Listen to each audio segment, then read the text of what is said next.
we've been traveling in an RV now for the past 4 years, and if we were going to start tomorrow again, there are definitely some things that we would do differently. Some would save us money, some would save us time, and some things we actually got right. If you're new here, I'm John and Rich, and we've been traveling in our RV full-time for the past 4 years. We are traveling in California this year with our grandsons. And if you haven't checked out our videos, I'll put a QR code here that goes straight to our channel. So the first one is we would change the way we travel. Yeah. Specifically, We'd probably go a little slower. yeah, a lot slower. Yeah. When we first started out, we were, hopping from point A to point B, not leaving us long periods of time in between destinations.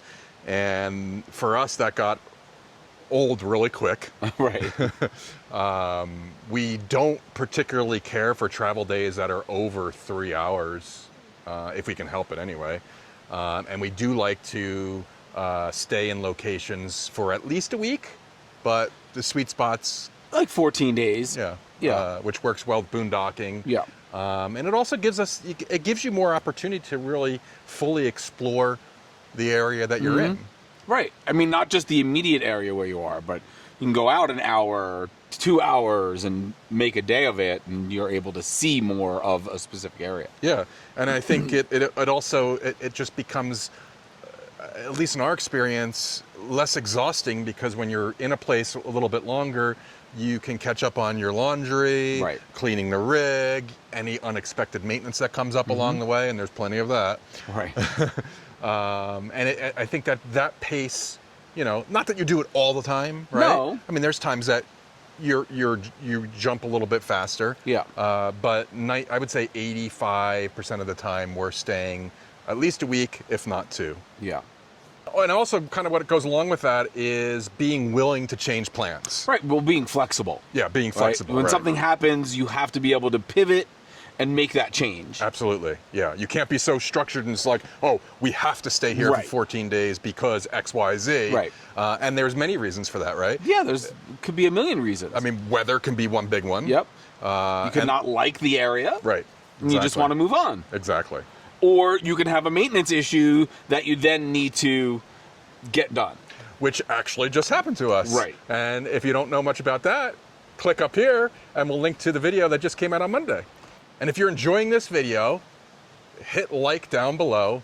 It's a great way to show YouTube that you're enjoying it so they can push it out to more people. Yeah. And then number 2 would be... the size of the rig. Yeah, the size of the rig. The size of the rig. I mean, so we were launching from a 3,000 square foot home. Right. And thought we needed all of this space to do the things we wanted to do. Exactly. And it is just not true. At least for us, it's not true. Yeah, I mean, we don't need that space. And don't space. get me wrong, we love our rig. Yeah. Inside. It feels like a house. Right. Small house. And we just thought, because we were coming from something so big, that we would need, like, for example, in the bathroom, one of the things that we were going for is a double sink. How often do we actually use a double sink? The one sink is always like piled with laundry. Right. I mean, it's great. We have a living room area, which feels like a living room with reclining chairs, Right. TV, and... It's very homey. It's very homey. Almost too homey. Right. I mean, and so from our perspective, there's sometimes that it's so homey, it's like, oh, what do you want to do? Do you want to go outside and whatever it is? Right. Or watch some TV? Or watch TV. It's almost too comfortable. It's not pushing you out. Right. I mean, we're not looking for, we wouldn't be going to something that was like a box. Right. But. Right. And then there becomes just maneuverability. The bigger rig you have, it's less maneuverable. I'm not saying that it's difficult or impossible, but it's different than having a smaller rig. We have a 5th wheel, so obviously this is a little bit more maneuverable in our opinion than our travel trailer was before we went full time. But you're talking about getting into national parks, sometimes state parks. 36 feet is too big. Is too big in most cases. And even if they say, and this happened to us recently too, actually here where we are in Lassen Volcanic, that site was 40 feet. It was a U-shape pull through, and it was hard getting in there. Yeah. So that actually leads us on to a conversation that we're having now about the size of the rig, Right. and what our future plans look like. Yeah. But we're not going to go into that here. No. We'll save that for a different episode. But come back. maneuverability and overall size definitely, it plays into now, especially out west here with a lot of these national Right. parks and the way the roads are, right? Yeah, absolutely. Right. I mean, the cliff roads, the Colorado roads, the roads out here in California. Yep. Yeah, a smaller rig. Excuse me, I am been sick for 2 days. So. Yeah, the smaller rig definitely would have been a little easier, Right. To say the least. Yeah. So.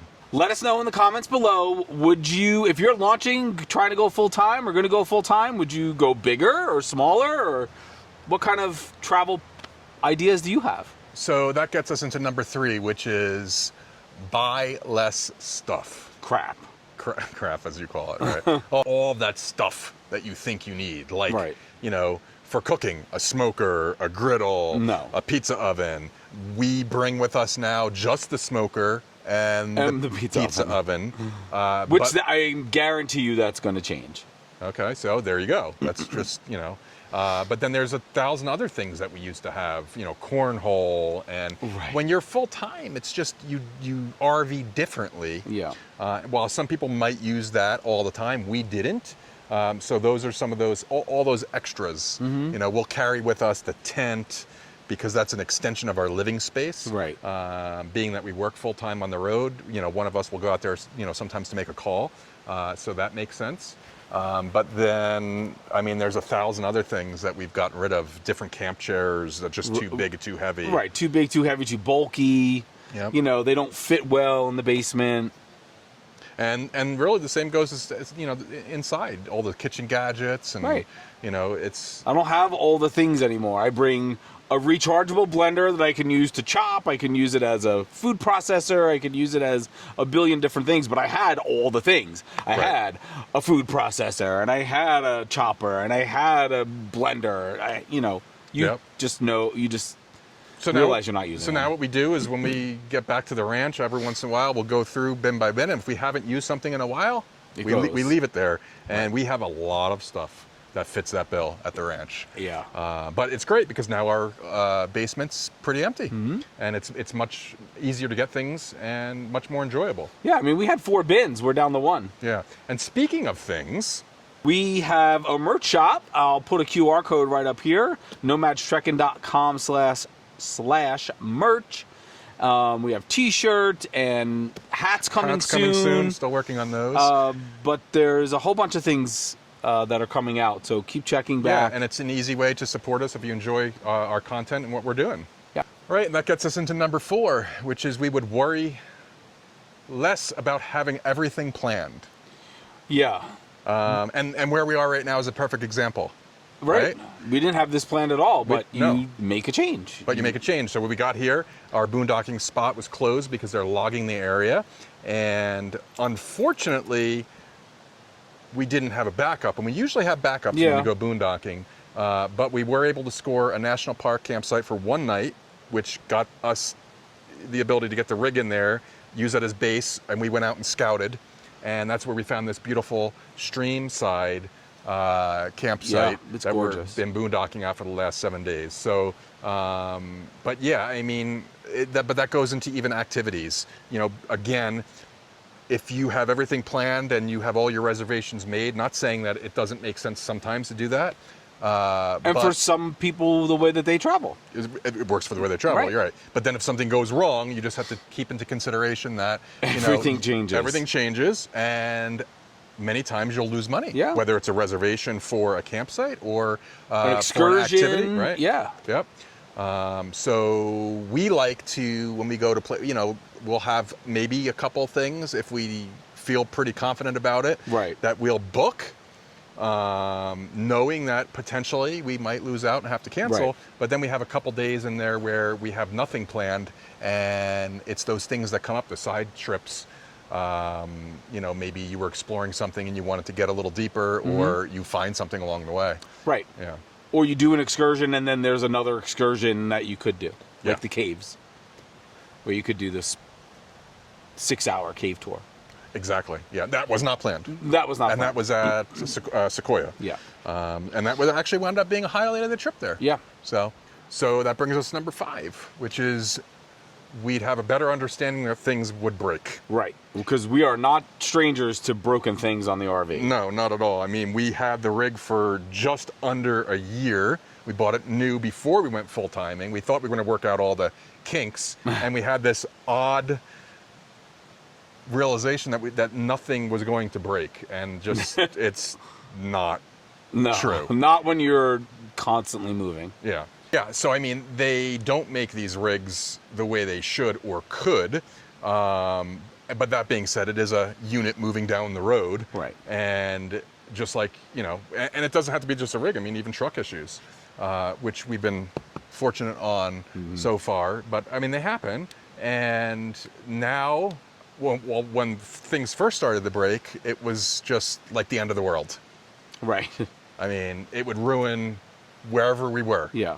And this happened not too long ago, a few weeks here in California, where we left one campground, realized we had an issue, and got stuck at another campground because something broke on the rig. But we just rolled with it, and it was just like, okay, something else broke. Right. And number 6 is we would prioritize experiences differently. So, for example, I mean, we were very concerned initially with, checking off state and destination. Right. Just so we can have it checked off. But now, going back into that slower mode of travel, what we like to do is we like to kind of immerse ourselves as much as we can into that location so we can have a full experience of the area, the culture, the food, the people. And that's made, I think, traveling much more fulfilling and rewarding. Mm-hmm. Yeah. For sure.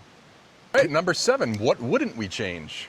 What I wouldn't change having done all the extra solar work to be able to boondock, which is our most favorite mode of camping. Yeah, it was a big undertaking. Yeah. It was expensive, but it gives you that freedom to get out of parks. Right. Right. And that gives us the freedom of travel. Right. Because I think if we were stuck in just, for us, in RV parks all the time, I don't know that we would still be doing this. I don't think so. Yeah. I don't think so. Would we still have gone full time?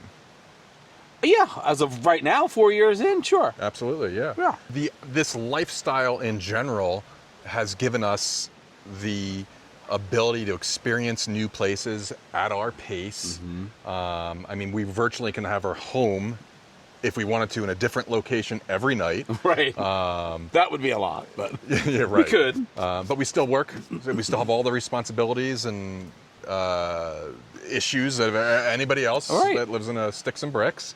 But this lifestyle has been pretty amazing. It's introduced us to new people that we wouldn't have met outside of this lifestyle.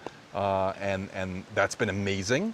We've made some really good friends out of it. Yep. And just the ability to see all of the different beautiful things this country has. Not just the national parks, but even those little towns and Right, those little hidden gems. silly places off of Route 66 that, Right. There's little roadside stops that, you think are silly that have a lot of history. Like Oatman. Like you Oatman, have the shirt on. Yeah. But Oatman was a really cool town. Yeah, it's an amazing lifestyle to be able to get out there and experience the country this way without an RV. I don't know that would have been possible. Yeah, I don't know. I don't think so. And I think the rig, I don't think that we would change, even though we're beginning to question the sensibility of having something this big and this comfortable. I don't think we would have changed what we purchased because I feel like for us it was a bridge, right? We were looking at something smaller, and what if that smaller didn't work out? Right. Then we might not still be doing this and might not have the opportunity to experience all the things that we've experienced up to this point. So I think the rig made sense at the time for where we were and where we were coming from. And the way we thought we were going to travel. And the way we thought we were going to travel, yeah. 4 years later, and we are still figuring things out. And that's okay. We don't have a plan all the time. One of the biggest things is, are we still traveling in the right RV? Yep, and we touched on it a couple times, but you're going to have to stay tuned to the next episode, and we'll get a little bit deeper into that. But be sure to tune in on Monday we are going to Sequoia. So, and that's that was sure. so much fun. Yeah, that's going to be a good video too. So thanks for stopping by. See. Dust in the rear view, free as a bird. This is our time, no matter what they say. Every mile behind only brought us here. Now the road is clear.